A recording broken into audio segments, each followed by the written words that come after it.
One of the most unusual cases which Sherlock Holmes was ever called upon to solve began at a small private school for boys in the north of Belgium. The boys' dormitory at 4 in the morning, lighted by a full moon, looked quiet and peaceful. It would have been difficult to imagine that here began a train of events which filled 4 graves before it was stopped.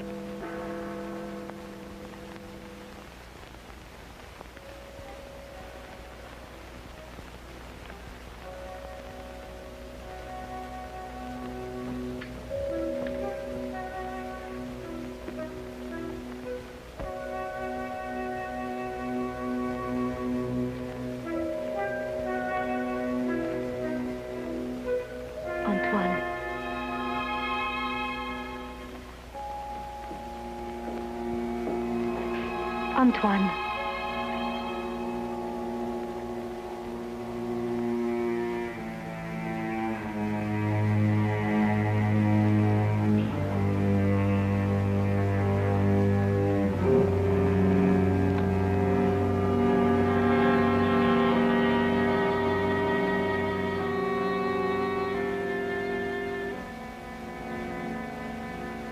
He has gone out.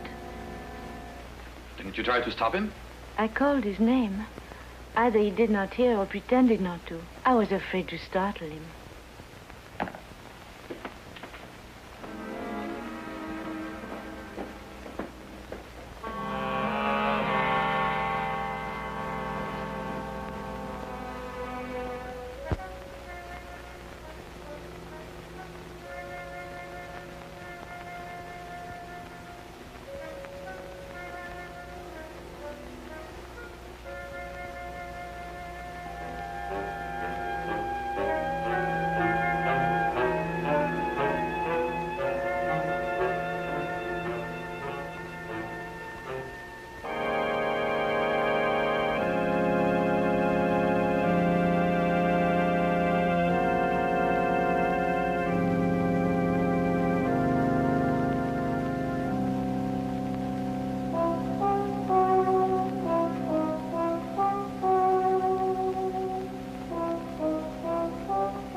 This time, it's you.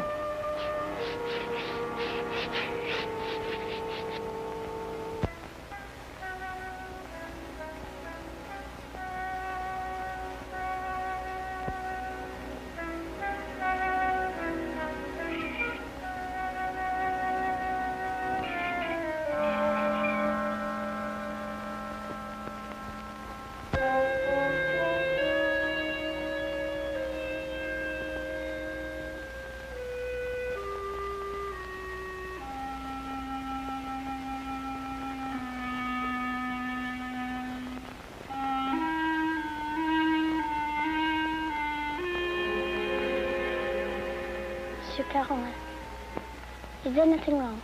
No. Nothing, Antoine. Go back to sleep. What are you going to do? The police? It will be the end of my career. Should have to close the school. Send the boy away? Would that stop it? I suppose not. It's horrible. 3 deaths in 3 months. Each one foretold by the writing on the church steps. I still think the police... No. But your own life... I've never felt in better health. And if I'm careful to keep out of drafts and avoid falling downstairs... How can you joke at a time like this? There's a man in London He's solved cases even more hopeless than this. Sherlock Holmes? You thought of him? Let me write to him. And ask him to do what? To come here, investigate. Find out who is responsible for those deaths and how a schoolboy can tell in advance who is next to die. And have the school invaded? Our teachers questioned? Our boys terrorized? I'll do my own investigating, Mademoiselle Grande. In my own way.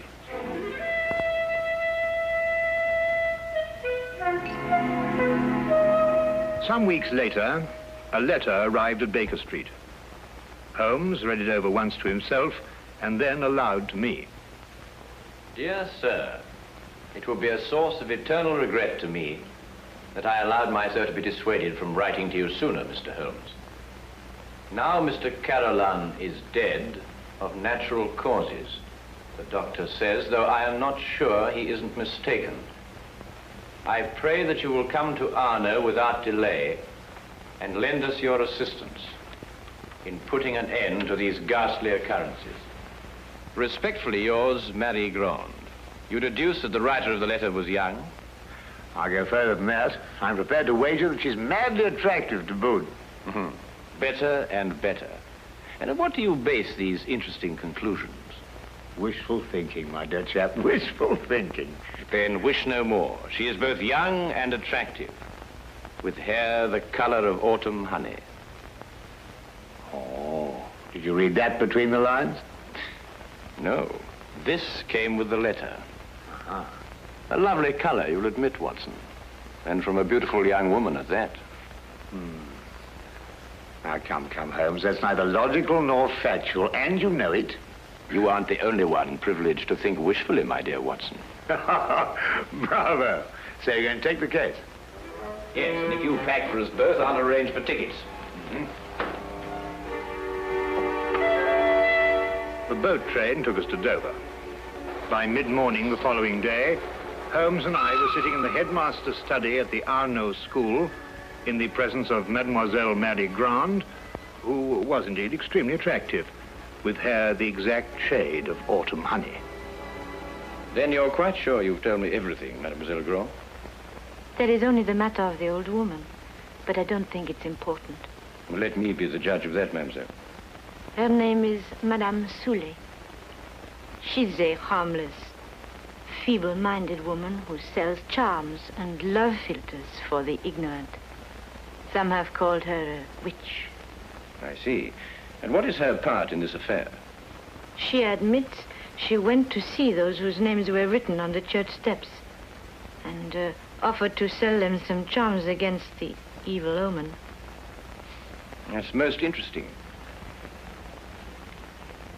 Did any of the other victims purchase these charms?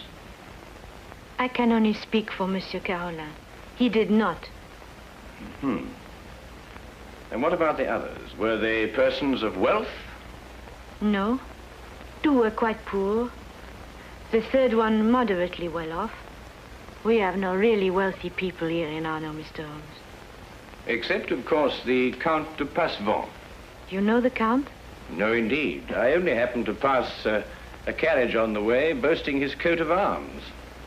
However, I should like to have a word with this Madame Soulet, if that can be arranged. You have only to go to her house. It's on the edge of town, on the North Road.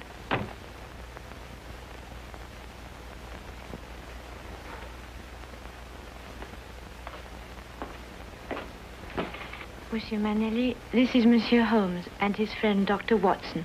Monsieur Manelli, our new headmaster. How do you do? How do you do? Now that you're here, Mr. Holmes, we have hopes at last of getting to the bottom of this terrible affair. Thank you, sir. I can only hope to do my best. Mademoiselle Grande has given you all the facts? All the facts at her command. Perhaps you can supply some additional ones. I am sorry, no. Mademoiselle Grande was the favorite member of the faculty here. She had Monsieur Carolan's confidence, not I. I see. And now that I've had the honor of meeting you gentlemen, I hope you will forgive me if I go to meet my class. But certainly. By the way, mademoiselle, Dr. Dimanche is waiting in the vestibule. Did you send for him? Yes, I did. I'll go and fetch him. I'll be back directly.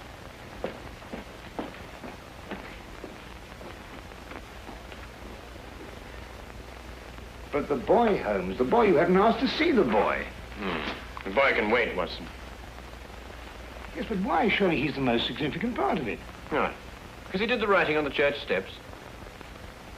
Why, yes. Well, I suppose in that case you'd say that the chalk also had significance. No, that was just an instrument. Precisely, my dear Watson. Precisely.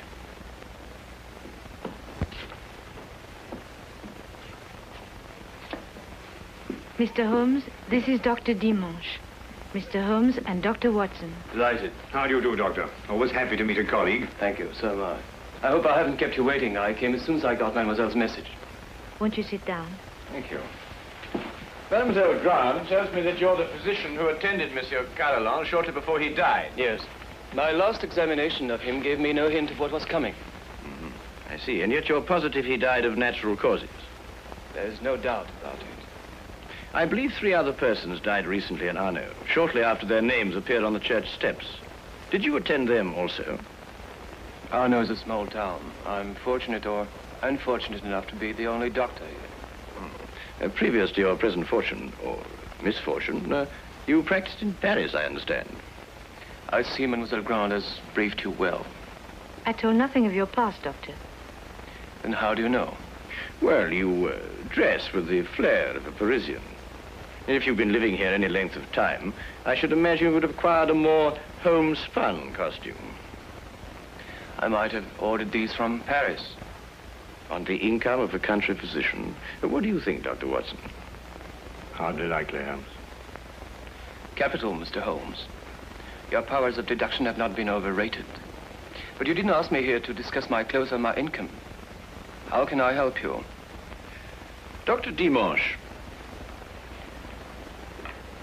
of what exactly did Monsieur Carolan die? Heart failure. Were you carried out a post-mortem? There's no need. The signs were obvious. I see. And you saw nothing suspicious, either in the case of Monsieur Carolan or of the other victims? Not one thing, Mr. Holmes. That's interesting. Perhaps you'd care to put forward a theory of your own as to the connection between the prophecies and the deaths. I have no theory. The explanation lies either in the most extraordinary combination of coincidences or in some sort of provision on the part of the boy, Antoine. Do you believe in prevision or telepathy? Years ago, my professor at Salpêtrière did suggest there might be something in it. For myself, I don't know. I neither affirm nor deny. Then I believe you can tell me nothing more for the present, Dr. Dimanche. Don't hesitate to call on me again. Though I must go back to my surgery, I may have a patient waiting. You never can tell. I'll be here early tomorrow afternoon for the monthly examination, mademoiselle.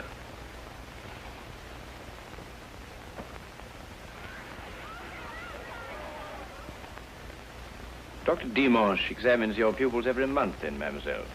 Yes. The health of our pupils is of the greatest concern to us. And so it should be, Mademoiselle Grant. And so it should be. You know, it's an extraordinary thing, the odd and assorted illnesses that crop up in a boys' school. Vous devriez être en classe à cette heure au lieu de courir dans les couloirs. Allez maintenant. That is he. So that's the boy who on 4 separate occasions was able to foretell the death of a citizen of Arno. Well, there must be some logical explanation for it. There is, Watson, there is. Holmes, do you know how it was done? Yes, that part was simple. Our main difficulty will come when we try to prevent the 5th murder.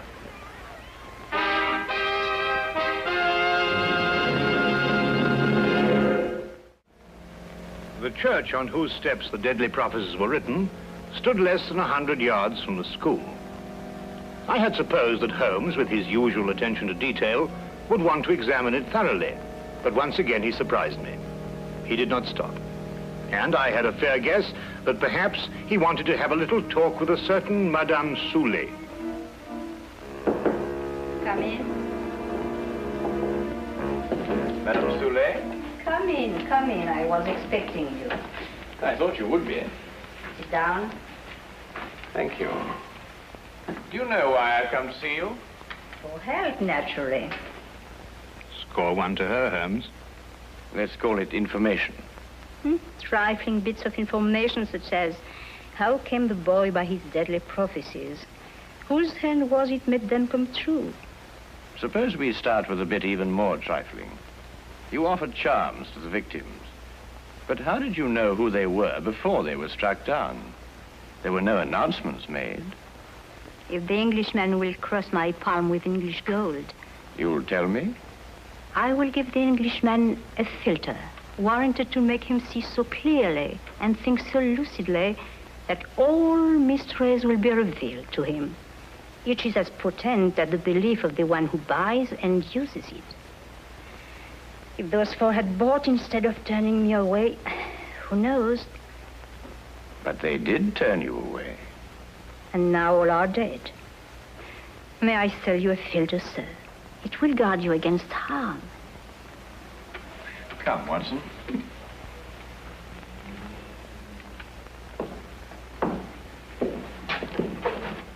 Good day, Madame Soulet. You are a wise man. You say little and listen well. Good day to you, sir.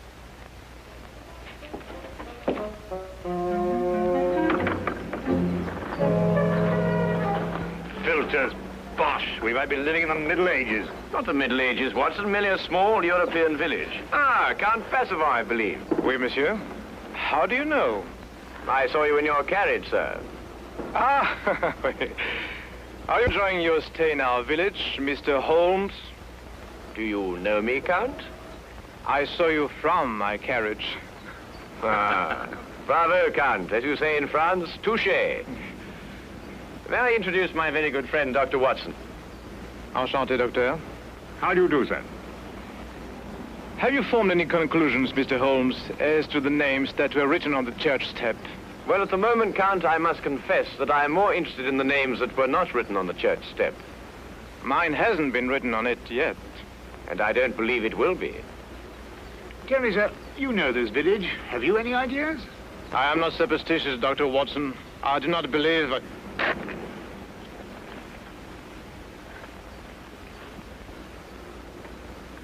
You're not superstitious, Count? Madame Soulet's filter, at least, can do no harm. Good day, monsieur. Good day. There were a few points about this case which Holmes thought could best be cleared up in Paris.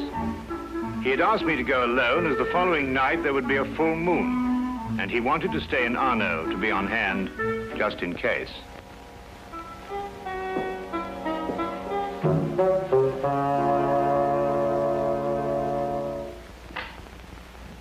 What is it? What's happened? Nothing at all, Antoine. You were walking in your sleep. Now, be a good boy and get back to bed. I can't. There's something I must do. Not tonight. Not tonight, Antoine. Yes, sir.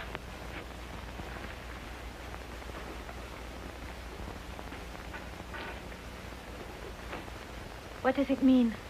It means that nothing further will happen tonight. Sleep well, Mademoiselle Grand.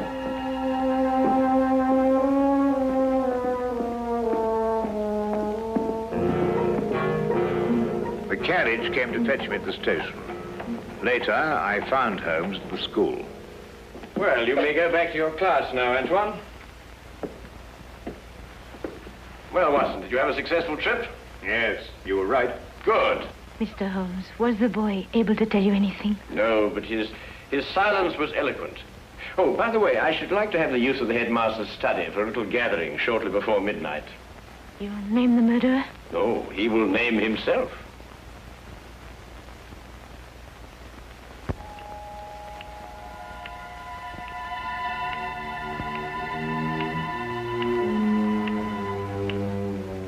It's almost midnight, Mr. Holmes. Must we wait much longer? Ah, good evening, Count. I think you all know Count Percival. Count, you met Dr. Watson in front of Madame Soulet's cottage. Would you be so good as to take that chair, Count? I expect you're all wondering why you've been invited here at such a late hour this evening. Well, we are concerned with the murder of Monsieur Carolan and of 3 other citizens of Arno before him. Mr. Holmes are sure they died natural death. I happen to believe that they were murdered. Now, the question is, with what motive? Profit? But these were ordinary people of modest means. The murderer could scarcely hope to enrich himself at the cost of their lives. Now, a thought occurred to me, and I decided to go and see Count Percival and ask him if his life had been threatened too. It has been. And this is the feature of the case that most intrigues me. Blackmail has often been the prelude to murder, but here, for the first time, murder became the prelude to blackmail. What was demanded of you, Count? 100,000 francs. And if you didn't pay? My name was next to appear on the church tips.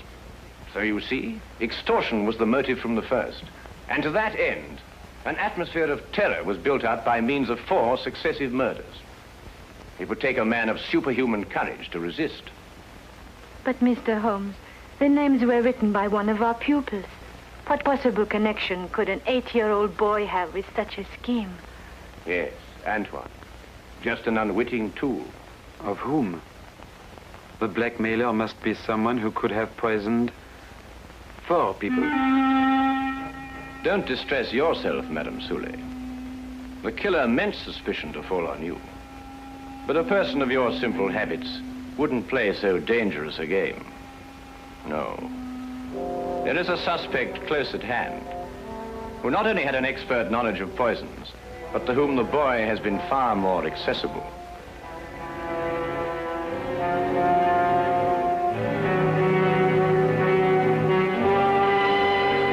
Accessible regularly once a month. This suspect was once a pupil of Dr. Charcot, who lectured on hypnotism at Salpêtrière Hospital in Paris. It would have been as easy for him to send Antoine on his monthly errands as to wind up a mechanical toy. Dr. Watson? Yes? Yesterday in Paris, you made certain inquiries into the character and education of this suspect. What did you discover? I discovered that he was a spendthrift and a wastrel who had quit Paris in order to escape his creditors. It's a lie. Calm yourself, Dr. Dimanche. I, too, have dabbled in hypnotism. This morning, Antoine and I had a little talk. I suggested that he come down here at midnight and point out the person who instructed him to write on the church steps. The person he was instructed not to remember when out of the hypnotic trance. It lacks but 1 minute to 12 now.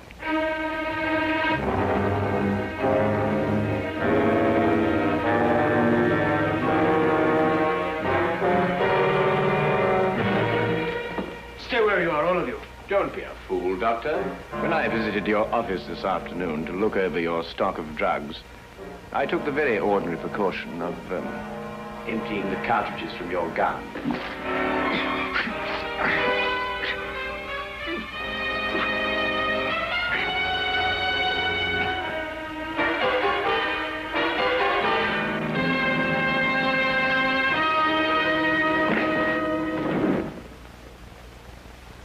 Should we wait for the boy to make the identification, Mr. Holmes? Mademoiselle, Mr. Holmes's deductions are always completely truthful and completely accurate. But the methods by which he achieves these ends are not always so straightforward. He said that he'd hypnotized the little boy to have him come here tonight at midnight.